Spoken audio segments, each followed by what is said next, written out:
Recently jujutsu Kaisen anime के season 2 को खत्म करने के बाद मैंने सोचा कि क्यों ना जुजुत्सु काइसेन एनीमे में दिखाए गए गोजो सातोरू का बैटल कंपैरिजन एमसीयू के एवेंजर्स टीम के साथ किया जाए और ये देखा जाए कि क्या ये सभी एवेंजर्स मिलकर अपनी सुपर पावर से गोजो को हरा सकते हैं या फिर नहीं। क्योंकि अगर आपने जुजुत्सु काइसेन देखा होगा तो आपको ये बात अच्छी तरह से पता होगी कि गोजो सातोरू कितना ज्यादा पावरफुल है। लाइक ये बंदा अपनी पावर से एक साथ एक ही टाइम पर कई सारे एनिमीज को हराने का दम रखता है। बट क्या इसकी ये पावर्स एवेंजर्स टीम से फाइट करने में काम आएंगी या फिर नहीं, आइए जानते हैं। तो एमसीयू के एवेंजर्स के बारे में तो आप सभी अच्छी तरह से जानते होंगे, बट आप में से ज्यादातर लोगों को गोजो के बारे में अच्छी खासी इन्फॉर्मेशन नहीं होगी। इसलिए हम एवेंजर्स टीम के बारे में बात ना करके सीधे बात करते हैं गोजो सातोरू की। तो जुजुत्सु काइसेन एनीमे के अंदर गोजो सातोरू को मोस्ट पावरफुल कैरेक्टर और सॉर्सरर बताया गया है, जिसे हरा पाना किसी भी दूसरे सॉर्सरर के लिए ऑलमोस्ट नामुमकिन है। एंड जब भी गोजो किसी कर्सेस या एनिमी से फाइट करता है तब वो अपनी फाइट्स में अपने एनिमीज पर बिल्कुल भी रहम नहीं करता। एंड अपने एनिमीज को मारने के लिए ये उन पर इतने ब्रूटल और पावरफुल अटैक करता है जिनसे वो एक ही बार में खत्म हो जाएं। आप सभी गोजो सातोरू की पावर्स का अंदाजा इसी से लगा सकते हो कि जेजे के यूनिवर्स में जब गोजो का जन्म हुआ था तब उसकी पावर्स से पूरी दुनिया अनबैलेंस्ड हो गई थी। अगर आप अभी नहीं समझे तो समझाता हूँ। तो गोजो के जन्म से पहले जेजे के यूनिवर्स में कर्सेस और सॉर्सरर्स की जो एनर्जी थी वो एकदम बराबर रहती थी, लेकिन गोजो के पैदा होते ही कर्सेस की एनर्जी एकदम से कम हो गई और सॉर्सरर की एनर्जी काफी ज्यादा इंक्रीज हो गई। और इसका रीजन था गोजो की 6 आई और लिमिटलेस टेक्निक, जो कि उसे अपने जन्म से ही मिली है, जिसकी हेल्प से वो किसी भी टाइप की कर्सेस एनर्जी को महसूस कर सकता है। गोजो की पावर्स की बात करें तो Gojo hand to hand fight में मास्टर है एंड कोई भी नॉर्मल इंसान इसकी फाइटिंग स्पीड को देख भी नहीं सकता। यहाँ तक कि खुद गॉड ऑफ कर्सेस सुकुना भी इसकी फाइटिंग टेक्निक और स्पीड को देख के काफी ज्यादा सरप्राइज हो गया था। एंड क्योंकि गोजो के पास 6 आइज है इसलिए वो अपने एनिमीज की कर्सेस एनर्जी लेवल को पहले से ही जान सकता है। एंड अपने एनिमीज के अटैक करते ही गोजो को ये पता चल जाता है कि उसके ऊपर कहाँ से अटैक होने वाला है, जिस वजह से वो उन सभी अटैक्स को बहुत ही आसानी से डॉज कर लेता है। एंड जुजुत्सु काइसेन सीजन 1 में हमने देखा भी था कि जब जोगो गोजो से फाइट करने आता है तब उसके कोई भी फायर अटैक्स गोजो को छू भी नहीं पाते। इसके अलावा गोजो के पास एक काफी कमाल की टेक्निक है जिसका नाम है रिवर्स कर्स टेक्निक, जिसकी हेल्प से गोजो अपनी बड़ी से बड़ी इंजरीज को कुछ ही घंटों में हील कर लेता है, जिस वजह से गोजो को छोटे मोटे अटैक से मार पाना बहुत ही ज्यादा डिफिकल्ट है। क्योंकि जब भी गोजो को कोई बड़ी चोट लगती है तब वो इस टेक्निक से खुद को हील कर लेता है। इसके साथ ही गोजो के पास इन्फिनिटी है जो कि उसकी बॉडी के चारों तरफ एक बैरियर की तरह मौजूद रहती है, इसीलिए कोई भी कैरेक्टर या वेपन गोजो को बिना उसकी मर्जी के छू भी नहीं सकता।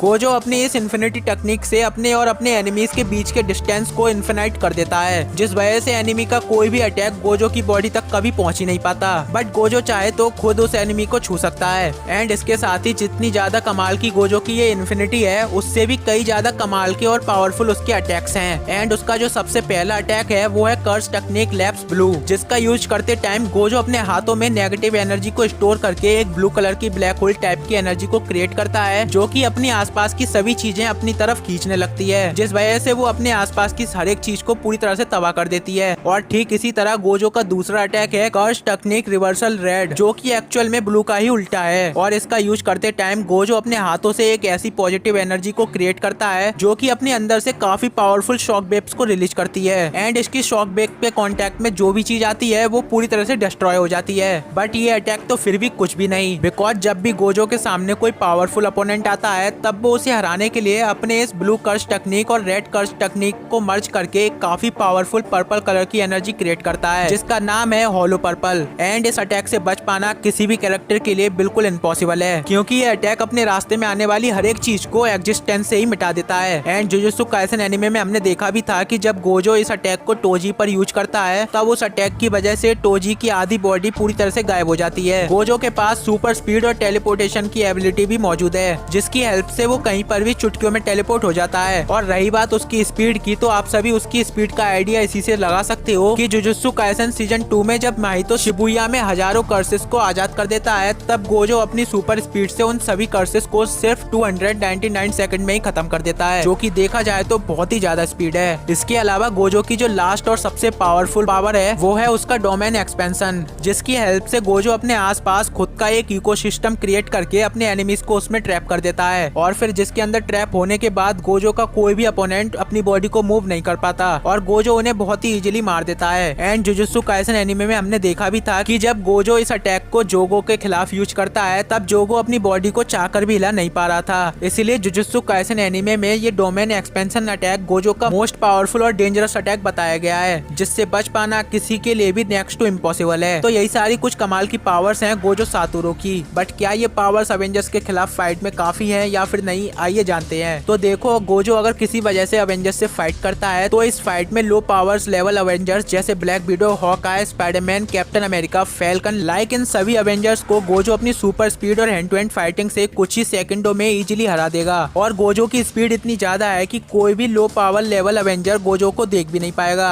एंड इसीलिए आधे से ज्यादा अवेंजर्स का काम यहीं पर खत्म हो जाएगा। रही बात आयरन मैन, थॉर और हल्क की, तो ये तीनों ही अवेंजर्स गोजो की फाइटिंग स्पीड को इजीली मैच कर सकते हैं। बट इन तीनों ही अवेंजर्स का कोई भी अटैक गोजो को छू भी नहीं सकता क्योंकि गोजो के पास इन्फिनिटी है। इसलिए ये तीनों गोजो पर कितने भी पावरफुल अटैक क्यों ना कर लें, बट वो सभी अटैक गोजो तक कभी पहुंच ही नहीं पाएंगे। लेकिन यहाँ पर गोजो भी इन तीनों अवेंजर्स को अपने हैंड टू हैंड फाइटिंग से नहीं हरा सकता क्योंकि थॉर एक गॉड ऑफ थंडर है, हल्क एक फाइटिंग मॉन्स्टर और आयरन मैन अपने आर्मर के साथ किसी से भी हैंड टू हैंड फाइट कर सकता है। इसलिए गोजो को इन्हें हराने के लिए अपने हॉलो पर्पल अटैक का यूज करना पड़ेगा। और अगर गोजो इस अटैक को इन तीनों अवेंजर्स पर यूज करता है तब ये हॉलो पर्पल अटैक इन तीनों अवेंजर्स को रियलिटी एग्जिस्टेंस से ही मिटा देगा और इसी के साथ ये तीनों पावरफुल अवेंजर्स यहीं पर मारे जाएंगे। जिसके बाद इस बैटल में गोजो से फाइट करने के लिए सिर्फ वांडा और डॉक्टर स्ट्रेंज ये दोनों ही मैजिशियन बचेंगे। और आप सभी को तो ये पता ही होगा कि ये दोनों एमसीयू के कितने पावरफुल मैजिशियन हैं क्योंकि जहाँ डॉक्टर स्ट्रेंज के पास उसके पावरफुल स्पेल्स मौजूद हैं वहीं वांडा के पास उसके डार्क होल्ड की पावर्स है। इसलिए ये दोनों कैरेक्टर्स अपने मैजिक से गोजो को हराने का दम रखते हैं। लाइक वांडा चाहे तो यहाँ पर डॉक्टर स्ट्रेंज के साथ मिलकर गोजो को रियलिटी से ही मिटा सकती है। बट यहाँ पर वांडा के लिए जो प्रॉब्लम आती है वो है गोजो की 6 आइज और उसकी इन्फिनिटी होने की वजह से वांडा और डॉक्टर स्ट्रेंज के कोई भी मैजिकल स्पेल्स गोजो पर असर नहीं करने वाले। एंड क्योंकि गोजो के पास 6 आइज है इसीलिए वो वांडा और डॉक्टर स्ट्रेंज के अटैक करने से पहले ही उन दोनों की एनर्जी लेवल को जान लेगा और उन दोनों के किसी भी मैजिक का यूज करने से पहले ही वो उन्हें हराने के लिए उन पर अपने सबसे पावरफुल अटैक डोमेन एक्सपेंशन का यूज करेगा जिसमें एक बार फंसने के बाद वांडा और डॉक्टर स्ट्रेंज चाहकर भी अपनी बॉडी को हिला नहीं पाएंगे और गोजो डोमेन एक्सपेंशन की हेल्प से उन दोनों को भी बहुत ही आसानी से मार देगा। और ठीक इसी तरह अगर गोजो ने अपने इस डोमेन एक्सपेंशन का यूज इस बैटल के स्टार्टिंग में ही कर दिया